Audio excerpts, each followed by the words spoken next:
제가 참 좋아하는 노래가 하나 있습니다. 보통 목사가 노래를 좋아한다고 하면 찬송가일 것이라고 생각들을 하시는데 찬송가는 아니고요. 이렇게 시작하는 노래입니다. 믿을 수 있나요? 들어보셨습니까? 이만큼만 들어도 아는 거 보시면 노래방을 좀 가보신 것 같습니다. 제가 이 노래를 좋아하는 이유는 이 노래의 마지막 가사 때문입니다. 자유롭게 저 하늘을 날아가도 놀라지 말아요.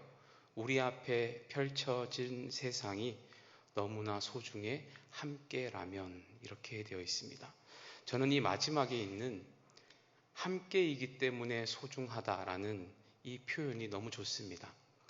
하늘을 나는 일이 일어나고 마법의 성이 펼쳐지고 또 믿기 힘든 기적들이 일어나더라도 혼자는 별 의미 없다. 함께여야만 소중하고 나에게 의미 있다. 이렇게 저는 이 가사를 해석하고 받아들입니다. 네, 우리는 함께 일할 때, 함께 있을 때에 빛이 나는 존재들입니다. 우리를 홀로 살아갈 수 없기에 우리는 사회적 동물이라고 부르기도 합니다. 우리가 얼마든지 혼자 기도하고 혼자 말씀 보고 깨닫고 섬기는 신앙생활을 할 수도 있지만 하나님께서 하나님의 교회를 이루실 때에 공동체가 되게 하신 이유는 바로 함께 있는 것이 힘이고 기쁨이고 소중하기 때문에 그렇게 하셨다고 저는 믿습니다. 오늘 성경의 배경은 성전이 재건되는 상황입니다. 학계를 통해서 16년 동안이나 방치되었던 그 성전 재건의 역사가 24일 만에 재개되는 상황이 오늘 말씀의 배경입니다. 학계서는 남유다 멸망 이후의 상황을 기록하고 있는 책입니다. 바벨론에 의해 유다가 멸망당하고 그 유다를 멸망시켰던 바벨론도 페르시아에 의해서 멸망을 당합니다. 그리고 고대 근동의 대제국이 된 페르시아의 왕 고레스의 칙령에 따라 유다 백성들이 조국으로 돌아가서 성전을 재건할 수 있는 기회를 얻게 됩니다. 여러분 한번 생각해 보시기 바랍니다. 얼마나 감격스러운 상황이겠습니까? 원래 이스라엘은 성전 중심의 국가였습니다. 성전이 곧 하나님이고 성전이 있으면 우리는 하나님이 우리와 함께 하신다는 그런 강한 신념으로 이렇게 버텨온 국가가 이스라엘이었습니다. 그런데 성전이 무너진 것입니다. 이스라엘에게 있어서 성전이 무너졌다는 것은 그냥 건물이 무너진 것이 아니라 모든 것이 사라지는 것을 의미하는 그런 너무 큰 사건입니다. 그런데 그와 같은 성전을 다시 세울 수 있게 해주는 겁니다. 얼마나 감사하고 감격스러운 일이겠습니까? 그래서 이와 같은 사역에 동참하고자 무려 5만 명이나 되는 사람들이 포로에서 예루살렘으로 귀환을 하게 되는 것입니다. 그러면 이제 어떻게 하면 되겠습니까? 그렇게 기다렸던 성전 재건 할 수 있게 되었는데 마음을 모으고 힘을 모아서 이제 성전 재건 잘 하면 되지 않겠습니까? 그런데 안타깝게도 이 성전 건축의 일이 잘 진행이 되지 않는 겁니다. 에스라 4장 24절 말씀을 보시면 그 상황을 이렇게 기록하고 있습니다. 우리 화면 보시면서 함께 읽으면 좋겠습니다. 이에 예루살렘에서 하나님의 성전 공사가 바사왕 다리오 제2년까지 중단되니라. 그렇게 원했고 기다렸고 기도했던 그 성전 재건의 사역이 중단되었다, 이렇게 기록하고 있습니다. 왜 이런 일이 발생했을까요? 첫 번째 이유는 그 당시 포로에서 귀환했던 그 사람들의 상황과 연관이 좀 있습니다. 당시 포로의 귀환자들은 이 포로 시대에서 이세였을 확률이 높습니다. 다시 말하면 지금 이 사건은 포로로 잡혀간 지 70년 후에 일어난 일이기 때문에 최초로 잡혀갔던 사람들은 대부분 나이가 많아서 세상을 떠난 상태였고 이미 그 땅에 정착해서 살고 있었던 그 후손들이 포로 귀환자들로 참여했을 확률이 높다는 겁니다. 그렇기 때문에 이 후손들은 애초에 예루살렘의 모습이 어떠했는지, 그 성전이, 솔로몬 성전의 위용이 얼마나 대단했는지를 모르는 사람들이었습니다. 게다가 그 후손들은 애초에 태어나고 자란 곳이 페르시아였기 때문에 그 이방 문화의 환경에 이미 적응한 사람들이었다는 겁니다. 그리고 두 번째 문제는 무엇인가 하면, 예루살렘은 사실상 이미 망한 땅이지 않습니까? 그러다 보니 그렇게 돌아와서 보니까 삶의 기반이 하나도 남아있지 않은 겁니다. 아무것도 없는데 돌아온 사람들이 뭐라도 먹고 일이라도 하고 좀 쉴 집이라도 있어야 되는데 그런 것이 하나도 남아있지 않은 겁니다. 그러다 보니 사람들에게 어떤 문제가 발생하는 겁니까? 먹고 사는 문제가 너무 큰 문제가 되는 겁니다. 하나님 성전 건축을 해야 되는데 당장에 당면한 먹고 사는 문제가 훨씬 더 커지는 일이 발생을 하는 겁니다. 또 세 번째 문제는 뭐였냐면, 이미 이 예루살렘 땅에 들어와서 살고 있었던 사람들이 있었다는 겁니다. 70년 동안 빈 땅이었고 주인이 없었으니 그냥 들어와서 사는 사람들도 있었지 않겠습니까? 그런데 갑자기 70년 후에 옛날 주인이라는 사람들이 나타나서 무려 5만 명이나 여기가 내 땅이라고 하니 당연히 갈등이 생기는 겁니다. 그리고 이 사람들이 수시로 와서 성전 건축을 방해하는 겁니다. 그러다 보니 점점 이 성전 재건에 대한 열정들도 떨어지게 되고 점점 참여가 줄게 되고 관심도 줄어들게 되고, 그렇게 무려 16년 동안이나 성전 건축이 중단되는 일이 발생하고 말았다는 것입니다. 그런데 이때 하나님께서 선지자 학개를 부르십니다. 그리고 학개를 통해서 이스라엘 백성들에게 우선순위가 무엇인지를 분명히 전하라고 말씀하십니다. 다시 시작해야 된다고 외치게 하시는 겁니다. 성전이 먼저라고, 하나님의 일이 먼저라고 강하게 촉구를 하십니다. 하나님의 삶이 중심이 되어야 먹고 사는 문제도 정말로 해결될 수 있을 것이라고 강하게 외치기 시작합니다. 그리고 그와 같은 하나님의 말씀에 백성들이 반응하기 시작하고 16년간 중단되었던 성전 건축의 역사가 다시 시작된 것입니다. 그리고 오늘 우리가 읽은 본문 2장 말씀의 시작은 그렇게 극적으로 성전 건축이 다시 시작된 그 시점에서 한 달 정도 지났을 때에 하나님의 말씀이 다시 임하였다, 이렇게 기록하고 있습니다. 이것이 오늘 본문의 시작입니다. 다시 말하면 하나님께서 다시 말씀하셔야만 하는 상황이 지금 이 백성들에게 또 생겼다는 것입니다. 여러분, 어떤 문제였을까요? 바로 이스라엘 백성들의 마음에 큰 문제가 생겼습니다. 어떤 문제인가 하면, 열심히 하기는 하는데 자꾸 그들의 마음에 이런 생각이 찾아오는 겁니다. 아무리 애를 써도, 우리가 아무리 노력한다 한들 이전 솔로몬 성전의 영광에 우리가 그 영광을 재현할 수 있을까? 비교의식, 시작도 하기 전에 찾아오는 패배감, 이런 것들이 그들의 마음에 쌓이기 시작하는 겁니다. 비록 솔로몬의 성전을 직접 본 세대는 아니지만 문헌과 구전으로 전해져 내려오는 이야기들을 들어보면 솔로몬의 성전은 백향목으로 지어져 있고 온갖 금 장식의 최고의 수준으로 건축이 되었는데, 자신들이 지금 기초공사를 하면서도 의문이 드는 겁니다. 그게 가능할까? 우리가 정말로 그렇게 할 수 있을까? 우리가 어떻게 노력한들 그와 같은 수준에 이를 수 있을까 하는 그 비교의식에서 찾아오는 공격들이 이 백성들의 마음을 낙심하게 만든 겁니다. 우리 3절 말씀을 함께 읽어보면 좋겠는데요. 학개 2장 3절 말씀 우리 함께 읽겠습니다. 시작. 너희 가운데 남아있는 자 중에서 이 성전의 이전 영광을 본 자가 누구냐? 이제 이것이 너희에게 어떻게 보이느냐? 이것이 너희 눈에 보잘것없지 아니하냐? 어쩌면 이와 같은 마음이 생기는 것은 당연한 과정일 수 있습니다. 솔로몬의 성전은 그야말로 엄청난 건축물이었습니다. 그 지역에서는 나지도 않은 백향목을 엄청나게 수입을 했고, 또 금이나 은이나 동이나 각종 좋은 것들로 성전을 아름답게 꾸몄었습니다. 게다가 이 백향목을 수입하기 위해서 파견한 일꾼만 무려 3만 명이었습니다. 산에서 돌 캐오는 일꾼만 8만 명이었습니다. 그것을 옮기는 짐꾼만 7만 명이었습니다. 그리고 이 사람들, 20만에 가까운 이 사람들을 관리, 감독하는 사람만 3,300명이었습니다. 그런데 고작 포로 귀환한 그 5만 명을 가지고 이 일을 하려고 하는 사람들 마음이 얼마나 무겁고 부담스러웠겠습니까?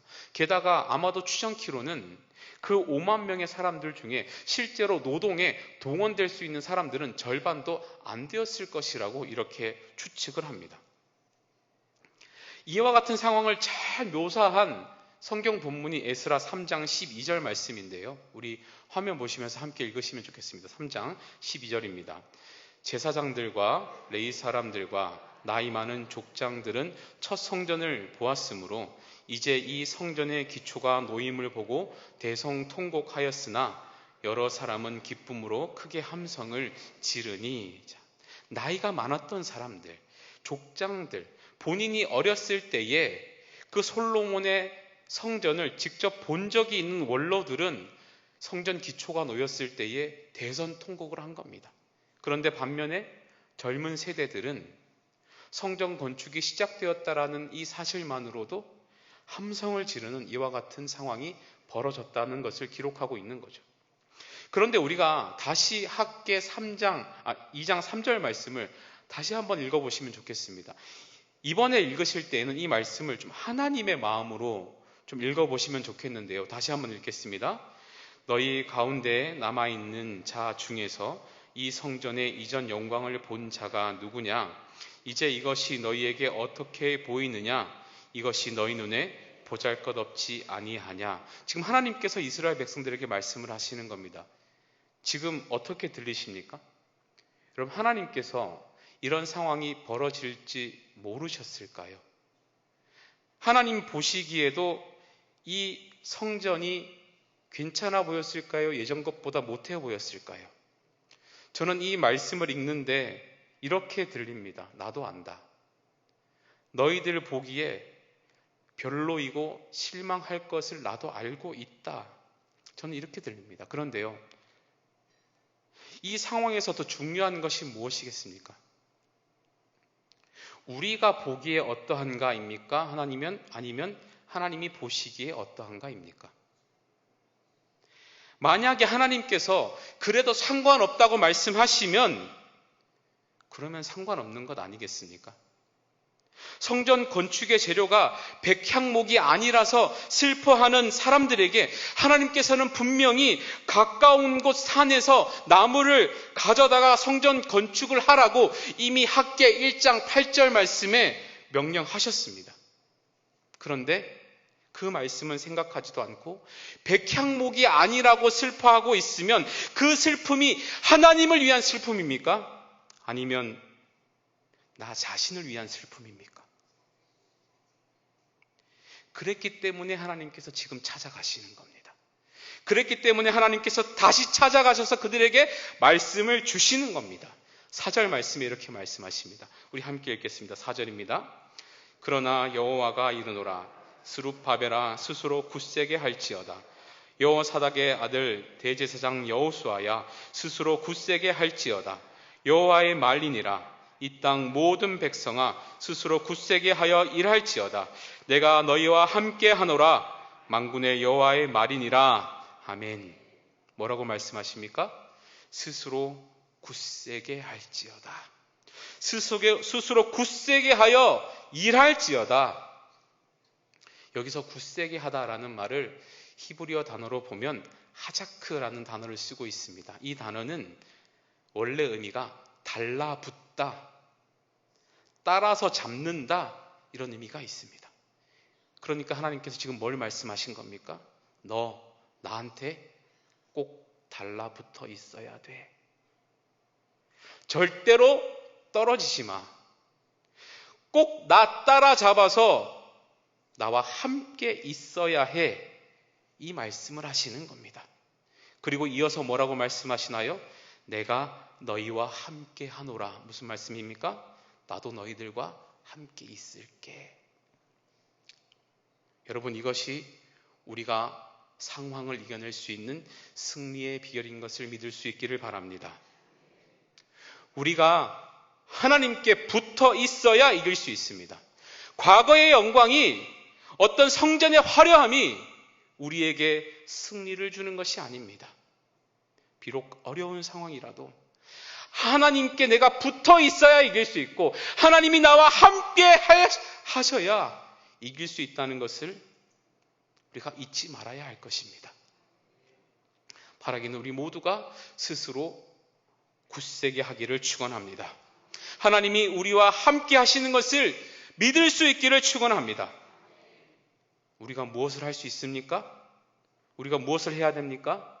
스스로 굳세게 하셔야 합니다. 우리의 마음을 지키셔야 합니다. 끝까지 하나님께 붙어 있어야 합니다. 오늘 하나님께서 우리에게 그 말씀을 하시는 겁니다. 그러면 구체적으로 하나님께서 우리와 함께 하신다는 것, 그리고 우리가 굳세게 하여 하나님께 붙어 있을 수 있는 방법이 무엇인가? 오늘 본문은 두 가지로 우리에게 도전하고 있습니다. 첫 번째 방법, 하나님이 우리와 함께 하신다는 것은 바로 우리에게 말씀과 성령으로 함께 하신다는 것을 의미합니다. 우리 5절 말씀을 함께 읽어보겠습니다. 2장 5절 말씀입니다. 너희가 애굽에서 나올 때에 내가 너희와 언약한 말과 나의 영이 계속하여 너희 가운데 머물러 있나니 너희는 두려워하지 말지어다. 아멘. 자, 뭐라고 말씀하십니까? 너희와 언약한 말과 나의 영이 계속 함께 하겠다, 이렇게 말씀하십니다. 지금 저 말씀을 하시는 시점은 출애굽의 시점에서 무려 1000년 가까이 지난 시간입니다. 이스라엘 백성들이 출애굽할 때 그 시점이 대략 BC 1400년경으로 봅니다. 지금 이 사건이 일어난 상황은 BC 500년경가량입니다. 거의 1000년이 지난 겁니다. 그런데 하나님께서 무엇을 말씀하시는 겁니까? 1000년 전부터 내가 약속하고 말해왔던 그 하나님의 말씀과 영이 지금도 너희 가운데 머물러 있다. 그것을 말씀하시는 겁니다. 왜 이것을 강조하실까요? 변함없이 신실하게 우리와 함께 하시는 하나님의 속성을 강조하시는 겁니다. 그런데 그 하나님이 함께 하신다는 그 방식, 그 역사하시는 방식이 무엇이라는 겁니까? 하나님의 말씀과 영, 즉 말씀과 성령의 역사가 지금 그 상황을 주관하고 움직이고 있다고 말씀을 하시는 겁니다.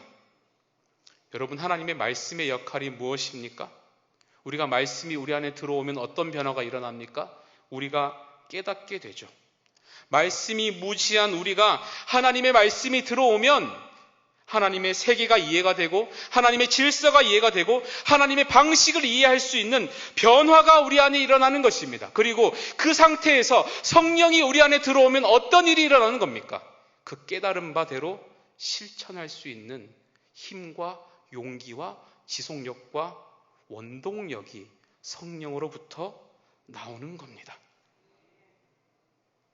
그러니까 하나님이 우리와 함께 하신다는 것이 우리에게 무슨 의미가 있는 겁니까?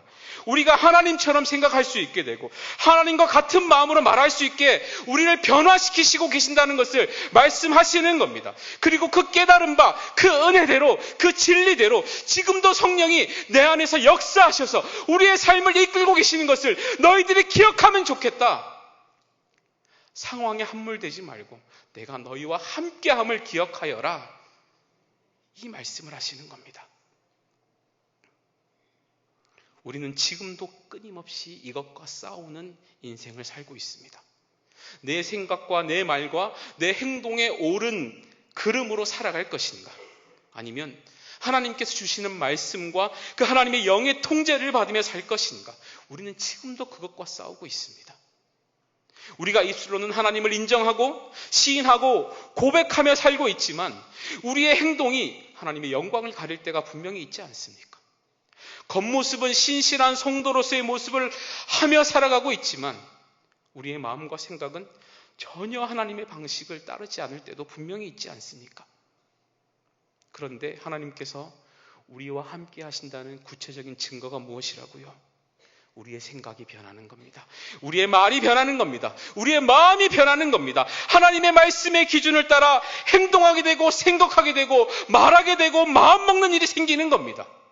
그리고 그와 같은 모든 일들이 성령의 인도하심을 받아 행동하고 실천하고 보여주는 인생, 그것이 하나님이 우리를 통해서 기대하시는 모습이라는 겁니다.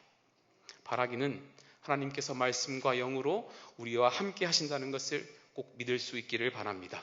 지금도 역사하시고 우리와 함께 하심을 믿을 수 있기를 바랍니다. 그렇기 때문에 우리는 늘 하나님 앞에서 우리의 말과 마음과 생각을 점검하며 살아야 합니다. 하나님이라면 이 상황을 어떻게 보실까? 하나님이라면 이 상황에 어떤 판단을 하실까? 하나님이라면 이분께 뭐라고 말씀하실까? 이것이 스스로 굳세게 하는 방법입니다. 늘 하나님께 묻고 기도하고 하나님의 생각대로 결정하고 살아가는 모습이 스스로 굳세게 하는 겁니다. 그래야 하나님께서 어떻게 하신다고요? 내가 너희와 함께 하노라. 우리와 함께 하신다는 것입니다. 지금도 내 안에서 새로운 질서를 창조하시는 분이 영원히 나와 함께 하신다는 것을 분명히 믿고 스스로 굳세게 하시는 은혜가 있기를 주님의 이름으로 간절히 축원합니다. 두 번째, 하나님께서 우리와 함께 하신다는 것은 우리와 함께 하시는 분이 만군의 여호와라는 것을 인정하는 것을 의미합니다. 6절과 7절 우리 함께 읽겠습니다. 6절입니다. 만군의 여호와가 이같이 말하노라. 조금 있으면 내가 하늘과 땅과 바다와 육지를 진동시킬 것이요 또한 모든 나라를 진동시킬 것이며 모든 나라의 보배가 이르리니 내가 이 성전의 영광이 충만하게 하리라. 만군의 여호와의 말이니라. 아멘. 여기서 만군의 여호와라는 이 표현을 영어 성경으로 보면요, The Lord Almighty라고 번역이 되어 있습니다. 즉 전능하신 하나님, 엄청난 하나님, 불가능이 없으신 하나님, 이렇게 번역을 하고 있는 겁니다.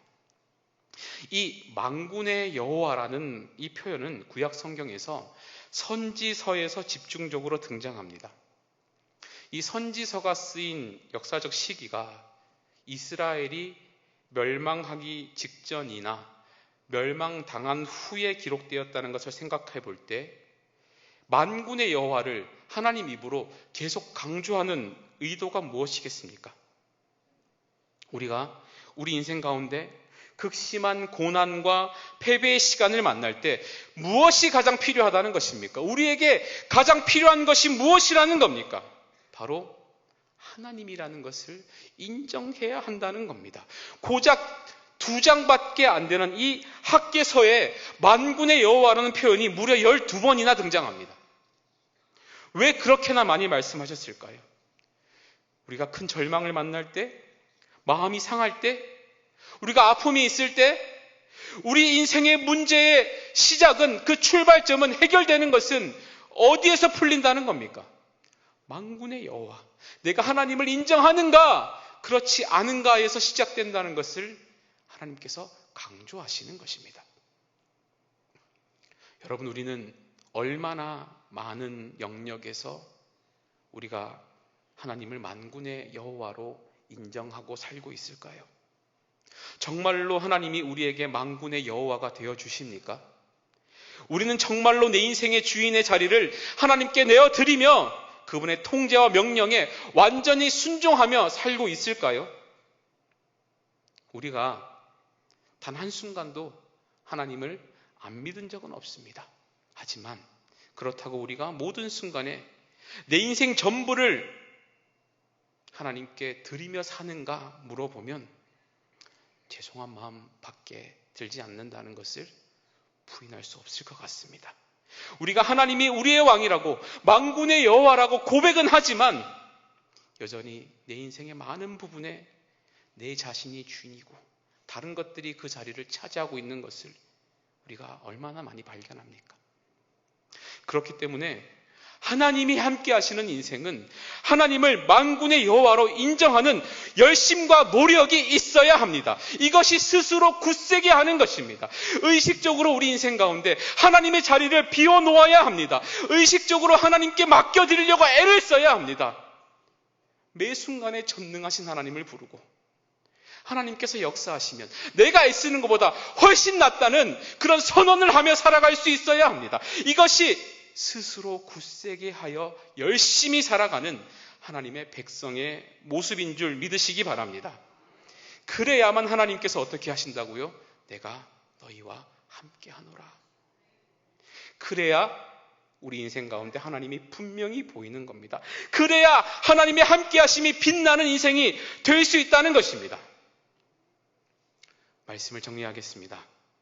우리가 스스로 굳세게 하는 것, 하나님이 우리와 함께 계시는 것, 말씀과 영으로 역사하시고 만군의 여호와를 인정하는 것은 오늘날 우리의 신앙의 모습으로 재해석하면 이렇게 표현할 수 있을 것 같습니다. 내가 얼마나 예수로 배부른가? 내가 얼마나 예수로 만족하며 사는가?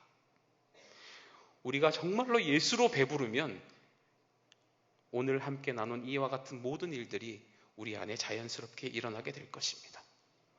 예수님 때문에 새로운 질서가 생기고 예수님 때문에 담대히 일어나 걸을 힘을 얻게 되고 예수님 때문에 그의 통제를 받으며 스스로 굳세게 하는 그런 일들이 일어나지 않겠습니까? 여러분 그와 같은 삶을 살고 싶지 않으십니까? 예수로 배부른 인생, 내가 너희와 함께 하노라. 스스로 굳세게 하여라. 아멘.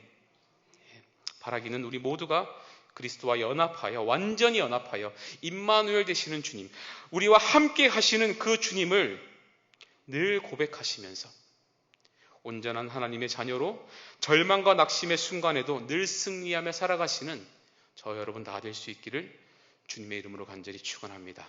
기도하겠습니다.